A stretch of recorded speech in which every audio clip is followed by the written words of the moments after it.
दोस्तों नमस्कार, स्वागत है हमारे चैनल स्टडी विद आलोक में। दोस्तों आज हम लोग जानेंगे भारत के मानचित्र से संबंधित विभिन्न प्रकार की जानकारियाँ, जैसे कि भारत का नक्शा कैसे बनता है, कैसा होता है, हमारे नक्शे के अंतर्गत कौन सा राज्य कहाँ पर स्थित है, कौन सा केंद्र शासित प्रदेश कहाँ पर स्थित है, हम इस केंद्र शासित प्रदेश को कहाँ कहाँ पर बसा हुआ है, क्यों बसा हुआ है, हमारे भारत के द्वीप समूह कहाँ पर हैं, द्वीप किसे कहते हैं, द्वीप समूह का क्या मतलब होता है, कितने द्वीप हैं, मतलब इस तरह की सभी जानकारियाँ आज हम लोग इस वीडियो में जानेंगे। साथ ही साथ भारत के पड़ोसी देश और पड़ोसी समुद्र यानी समुद्र में किस तरह किन समुद्रों से हमारा देश घिरा हुआ है, आज इस वीडियो में हम लोग सारी जानकारी प्राप्त करेंगे। दोस्तों अभी तक आपने अगर हमारे चैनल को सब्सक्राइब नहीं किया तो सब्सक्राइब कर दें और बेल आइकन को जरूर दबा दें। स्थित हैं और कौन कौन से केंद्र प्रशासित देश हैं। तो दोस्तों सबसे पहले हम देखेंगे, अगर उत्तर से शुरू करते हैं दोस्तों, जैसे कि पता है कि नक्शे में पूर्व साइड दाहिने तरफ, इस साइड पश्चिम, ऊपर उत्तर और नीचे दक्षिण होता है। दोस्तों सबसे पहले हम ऊपर से यानी उत्तर से शुरू करते हैं। तो चूंकि ये काले जो आप काले काले देख रहे हैं ये हमारे केंद्र शासित प्रदेश हैं, जिसके बारे में हम बाद में बताएंगे। उससे पहले हम देखते हैं कौन कौन से हमारे मुख्य राज्य हैं। तो सबसे ऊपर हम देखेंगे तो ये है आपका उत्तराखंड। उत्तराखंड के ठीक बगल में उत्तर प्रदेश, इसको हम यूपी कहते हैं क्योंकि उत्तर प्रदेश से ही कटकर उत्तराखंड अलग हुआ है। इसके बाद आते हैं दोस्तों, तो ये है हमारा हिमाचल प्रदेश। अब इसके बाद जस्ट पश्चिम में जाएंगे तो ये पड़ेगा आपका पंजाब के जस्ट नीचे दोस्तों आपका पड़ेगा हरियाणा। इन दोनों की राजधानी दोस्तों ये है चंडीगढ़, जो कि हमारा केंद्र शासित प्रदेश है, जिसको हम बाद में बात करेंगे इसके बारे में। अब इसके नीचे आते हैं तो ये है आपका जो क्षेत्रफल की दृष्टि से बड़ा राज्य भारत का राजस्थान। इसके अलावा दोस्तों राजस्थान के जस्ट नीचे यानी कि दक्षिण की तरफ बढ़ेंगे तो हमारा राज्य आ जाएगा गुजरात राज्य आ जाएगा। अब बीच में देखते हैं, ये जो बीच में है इसको कहा जाता है भारत का दिल, जिसको कहते हैं मध्य प्रदेश। इसको मध्य प्रदेश नाम से जाना जाता है, जो बीचों बीच है। अब ये उत्तर प्रदेश हो गया। उत्तर प्रदेश से के जस्ट पूर्व साइड में हमारा है बिहार। ये हमारा बिहार राज्य है। बिहार राज्य से जो एक कटकर एक नया राज्य बना था जो है झारखंड। ये झारखंड राज्य हो गया। अब झारखंड के बाद इसके जस्ट पूर्व दिशा में अगर आएँ तो ये है आपका पश्चिम बंगाल, जिसकी राजधानी कोलकाता है। पश्चिम बंगाल दोस्तों, अगर ये एक छोटा सा राज्य आप देखें यहाँ ऊपर उभरा हुआ होता है नक्शे में, जिसको कहा जाता है सिक्किम। जी हाँ दोस्तों, हमारा पहाड़ी राज्य है जो इसका नाम है सिक्किम। अब आते हैं आगे और पूर्व दिशा में अगर हम बढ़ें, पूर्वी भारत की बात करें, उत्तर पूर्व भारत की बात करें, तो हम आगे बढ़ेंगे तो ये जो सबसे उत्तर में है, उत्तर पूर्व में है, ये है अरुणाचल प्रदेश। इसके बाद जस्ट ये बीच में पूर्वी भारत के बीचों बीच में जो ये भाग है, इसको बोलते हैं, जो बहुत ही फेमस है, असम में दोस्तों चाय के बागानों के लिए असम बहुत प्रसिद्ध है। दोस्तों ये अरुणाचल प्रदेश की बात करें तो यही अरुणाचल प्रदेश है जिसको चीन अपना मानता है। चीन कहता है कि हमारा राज्य है। चीन इससे मांग करता है भारत का कि अरुणाचल प्रदेश, चूंकि इधर जो देश है ये चीन है, इसीलिए चीन इसको कहता है कि हमारा है, जबकि उसका है नहीं। अब हम बात करें तो इधर नीचे आते हैं तो ये हमारा आपका आता है, ये आपका है त्रिपुरा जस्ट पश्चिम दिशा में आ जाता है आपका मिजोरम। अगर ये एक अंदर का भाग है, देखते हैं ये वाला स्ट्रक्चर जो है इधर बांग्लादेश से सटा हुआ, ये आपका आ जाता है मेघालय। क्या आता है? मेघालय। ये नीचे की बात करें तो ये होता है मणिपुर। दोस्तों अभी मणिपुर काफ़ी फेमस था, मणिपुर में आगजनी हो रही थी, बहुत जो दंगे चल रहे थे, तो ये हमारा मणिपुर हो गया। ठीक है, एक राज्य है जिसको बोलते हैं नागालैंड। तो ये हमारे उत्तर पूर्वी भारत के राज्य हो गए। ये 7 राज्य होते हैं, जिसको जनरल नॉलेज की बात करें तो इसको उत्तर की 7 बहनें या 7 सिस्टर्स नाम से ये 7 राज्य, पूर्वी भारत के 7 राज्य फेमस हैं, जिसको 7 सिस्टर्स के नाम से जानते हैं, 7 बहनों के नाम से जानते हैं, 7 राज्य जो छोटे छोटे हैं। अब आइए इधर चलते हैं। अब पूर्वी भारत के बंगाल की खाड़ी की तरफ देखें तो ये होता है हमारा राज्य है सीधे उड़ीसा, जिसका नाम अब हो गया है ओडिशा। उड़ीसा के नीचे आएंगे तो अब हम देखेंगे आंध्र प्रदेश से कटा हुआ भाग तेलंगाना, जिसको काटकर अलग कर दिया, एक नया राज्य बन गया, जिसको कहा जाता है तेलंगाना। अब मध्य प्रदेश से कटा हुआ भाग एक यहाँ पे है, जिसका नाम है छत्तीसगढ़।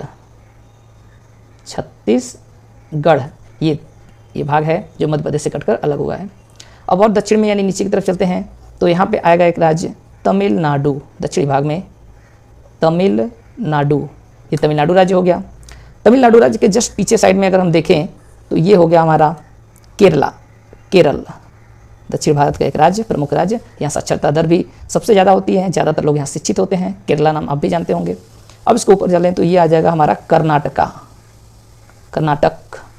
दक्षिण भारत का एक महत्वपूर्ण राज्य कर्नाटक के जस्ट ऊपर अगर इधर पश्चिमी भारत की तरफ चलें तो ये छोटा सा राज्य है गोवा, जो बीच के लिए फेमस है, समुद्र किनारे का छोटा सा राज्य गोवा के ऊपर आते हैं तो ये आता है हमारा महाराष्ट्र। जी हाँ दोस्तों, महाराष्ट्र जिसकी राजधानी मुंबई है, ये हमारा पूरा महाराष्ट्र है। तो दोस्तों इस प्रकार हम देखते हैं कि ये पूरा हमारे क्या है, स्थानीय राज्य हैं, मतलब मुख्य राज्य हैं हमारे देश के। अब हम बात करेंगे केंद्र शासित प्रदेश। दोस्तों केंद्र शासित प्रदेश की अगर हम बात करें तो केंद्र शासित प्रदेश में पहले चूंकि ये देखिए जम्मू और कश्मीर जो काले भाग में आपको दिख रहा है, ये जम्मू और कश्मीर हुआ करता था, लेकिन इसको अब काटकर इसको 2 केंद्र शासित प्रदेश में विभाजित कर दिया गया है। तो ये जो ये उत्तर पूर्वी भाग का है, ये है लद्दाख, और ये है आपका निचले भाग जम्मू कश्मीर के नाम से है, और पर लद्दाख हो गया। ये 2 केंद्र शासित प्रदेश। दोस्तों जैसे आपको पता है कि हमारे यहाँ 8 केंद्र शासित प्रदेश और 28 राज्य हैं। तो अब हम देखते हैं एक ये राज्य है चंडीगढ़। दोस्तों ये जो आपको दिख रहा है पंजाब और हरियाणा की राजधानी ये चंडीगढ़ है, ये भी क्या है, केंद्र शासित प्रदेश है, ठीक है, और पंजाब और हरियाणा दोनों की राजधानी भी है। अब आते हैं ये हमारी दिल्ली। दोस्तों ये हमारी दिल्ली क्या है, हमारे देश की राजधानी भी है, और दिल्ली क्या है, केंद्र शासित प्रदेश भी है। आगे आइए गुजरात के नीचे अरब सागर में। दोस्तों ये अरब सागर है, तो अरब सागर में क्या है, ये है दादरा और नगर हवेली तथा दमन और दीव। दादर, नगर हवेली तथा दमन एवं दीव ये मुख्य रूप से 3 जिलों से मिलकर बना है। ये है अरब सागर में स्थित है, गुजरात के दक्षिणी भाग में अरब सागर में है, 3 जिलों से मिलकर बना है, दादर, नगर हवेली तथा दमन एवं दीव। ये हमारे केंद्र शासित प्रदेश हैं, ये द्वीप समूह हैं। दोस्तों द्वीप समूह किसे कहते हैं? द्वीप समूह का मतलब होता है कि जो ढेर सारे द्वीपों को, अलग अलग समुद्र में बिखरे हुए द्वीपों को एक साथ मिलाकर उसको द्वीप समूह कहा जाता है। आप कहेंगे द्वीप किसे कहते हैं? तो द्वीप उसे कहते हैं कि वह छोटा समुद्री भूभाग जो समुद्र में ऊपर उभरा हुआ हो, ठीक है, जो चारों तरफ समुद्र से घिरा हुआ हो, उसको बोलते हैं द्वीप। और ऐसे ही समुद्र में उभरे हुए भूभाग, कई भूभागों को मिलाकर द्वीप समूह कहा जाता है। तो ये हमारा दूसरा केंद्र शासित प्रदेश जो है दादर, नगर हवेली एवं दमन एवं दीव को मिलाकर 3 जिलों से मिलकर ये केंद्र शासित प्रदेश बना है। अब और दक्षिण में आते हैं तो दोस्तों यहाँ पे है हमारा लक्षद्वीप समूह। दोस्तों लक्षद्वीप समूह जो 36 द्वीपों से मिलकर बना है। लक्षद्वीप समूह भारत के पश्चिमी भाग में अरब सागर में, दोस्तों आप ये देख रहे हैं सब, ये अरब सागर है, ये सब एरिया पश्चिम का भाग जो है अरब सागर है, अरब सागर में स्थित है ये लक्षद्वीप समूह। इसमें टोटल 36 द्वीप हैं, 36 द्वीप मिलकर एक समूह बनाते हैं जिसको लक्षद्वीप समूह कहा जाता है, ठीक है। ये मुख्य रूप से जो प्रवाल पृष्ठियों के द्वारा मिलकर बना होता है, ठीक है, इस प्रकार का ये लक्षद्वीप समूह है। अब आइए देखते हैं पूरब की तरफ चले, यानी बंगाल की खाड़ी। दोस्तों ये जो आप देख रहे हैं बंगाल की खाड़ी है, बंगाल की खाड़ी मतलब ये भी समुद्र ही है, इस समुद्र का नाम है बंगाल की खाड़ी, ठीक है। खाड़ी क्यों कहते हैं हम आपको बात बताएंगे। तो दोस्तों ये अगर बात करें तो ये है आपका पुदुचेरी, ठीक है, पुदुचेरी जो है आपका ये हमारा केंद्र शासित प्रदेश है पुदुचेरी, ठीक, पुदुचेरी है। ये आपका लक्षद्वीप, ठीक, लक्षद्वीप समूह ये है, पुदुचेरी है। पुदुचेरी हम आपको बता दें दोस्तों जो हमारा केंद्र शासित प्रदेश पुदुचेरी है, ये 4 अलग अलग जिलों से मिलकर बना है, चारों जिले अलग अलग हैं, उन चारों जिलों को मिलाकर पुदुचेरी द्वीप समूह केंद्र शासित प्रदेश कहा जाता है, जिसमें 2 राज्य तो आपके तमिलनाडु से ही घिरे हैं, और एक जिले जो है आपका अरब सागर की तरफ है केरला में, और एक जिले जो आपके आंध्र प्रदेश से सटा हुआ है। इन चारों जिलों को मिलाकर पुदुचेरी कहा जाता है जो केंद्र शासित प्रदेश है। अब आते हैं बंगाल की खाड़ी में पूरब की तरफ। दोस्तों ये बंगाल की खाड़ी में अंडमान निकोबार द्वीप समूह है, आप लोगों ने सुना ही होगा अंडमान निकोबार द्वीप समूह। दोस्तों ये 572, हाँ दोस्तों 572 द्वीपों से मिलकर बना एक द्वीप समूह है जिसको कहते हैं अंडमान निकोबार द्वीप समूह। छोटे छोटे द्वीप समुद्र में उभरे हुए हैं, जिस पर कुछ रहने वाला है, जिस पर कुछ टूरिस्ट आते जाते हैं, बाकी पे सब जंगल है, बालू है, पत्थर है। तो ऐसे छोटे बड़े मिलाकर 572 द्वीपों को एक साथ जोड़कर अंडमान निकोबार द्वीप समूह कहा जाता है। अंडमान निकोबार द्वीप समूह।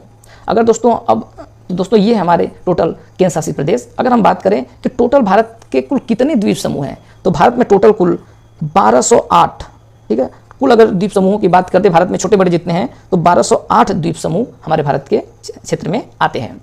दोस्तों अगर समुद्र की बात करें तो आप देखिए ये भारत का प्रायद्वीपीय भाग, जो भारत का लगभग आधे भाग होता है ना, आधा भाग जो समुद्र से घिरा हुआ है, इसको बोलते हैं, दिल्ली भी है, दिल्ली से लेते हुए भारत का लगभग आधा नीचे का जो क्षेत्र होता है इसको बोलते हैं प्रायद्वीप।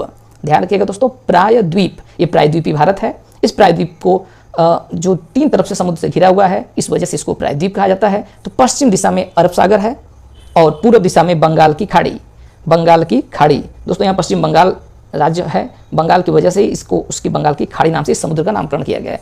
भारत के सबसे दक्षिण दिशा में, चूंकि आपको पता है कि भारत का जो किसी भी नक्शे का जो नीचे का भाग होता है वो क्या होता है, दक्षिण होता है। तो भारत का दक्षिण में है हिंद महासागर, भारत का हिंद महासागर जो है, जिसके शीर्ष पर हमारा भारत देश बसा हुआ है। तो ये है हमारा महासागर। अगर हम भारत के पड़ोसी देशों की बात करें तो दोस्तों ये भारत के जो पश्चिमी क्षेत्र है, यहाँ पे है हमारा पाकिस्तान, जो भारत का ही पहले हिस्सा हुआ करता था। यहाँ पे पाकिस्तान हुआ करता था, ये पाकिस्तान, ठीक। अगर हम उत्तर की बात करें तो ये हमारा पड़ोसी देश यहाँ पे है नेपाल, ये दोस्तों ये हमारा है नेपाल, यहाँ पे नेपाल है।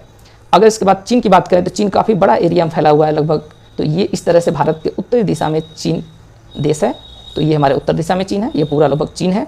और छोटा सा यहाँ पे एक राज्य देखेंगे तो आएगा काटवो, तो ये नेपाल के बाद आता है भूटान। यहाँ छोटा सा एक देश है जिसका नाम है भूटान, भूटान ये हमारे पड़ोसी देश में आते हैं। यहाँ पे है दोस्तों ये जो हमारा है ये क्षेत्र, ये है बांग्लादेश, ये हमारे पूर्वी भारत के जो पड़ोसी देश है जो है बांग्लादेश है। अगर और पूर्वी बात करें तो भारत का एक पूर्वी पड़ोसी देश आता है यहाँ पे, ये है दोस्तों म्यांमार। भारत के पूर्वी राज्यों जो 7 सिस्टर्स राज्य हैं, इन राज्यों से सटे हुए पूर्व के भाग को बोलते हैं म्यांमार, म्यांमार बोला जाता है। ये म्यांमार हमारा पड़ोसी देश है। और दक्षिण में बात करें तो आप लोगों को पता ही है, यहाँ पे एक श्रीलंका देश है जो हमारा पड़ोसी देश के क्षेत्र में वो भी आता है। और यहाँ पर अफगानिस्तान भी आप लोगों ने सुना होगा। तो दोस्तों हमारा अफगानिस्तान इस क्षेत्र में आता है, यहाँ पर जम्मू कश्मीर के इस भाग में आता है अफगानिस्तान, ठीक है दोस्तों। उम्मीद है आप लोगों को ये वीडियो समझ तो दोस्तों जैसा कि आपने देखा कि हमारे देश में हमारे नक्शे से संबंधित क्या क्या चीज़ें कौन कहाँ कैसे है। उम्मीद है आपको ये वीडियो पसंद आया होगा, और अगर पसंद आया है तो हमारे इस चैनल को सब्सक्राइब कर दें तथा दूसरों से भी सब्सक्राइब करवाएं, ताकि हम और अच्छे से अच्छा वीडियो लाते रहें इसी प्रकार।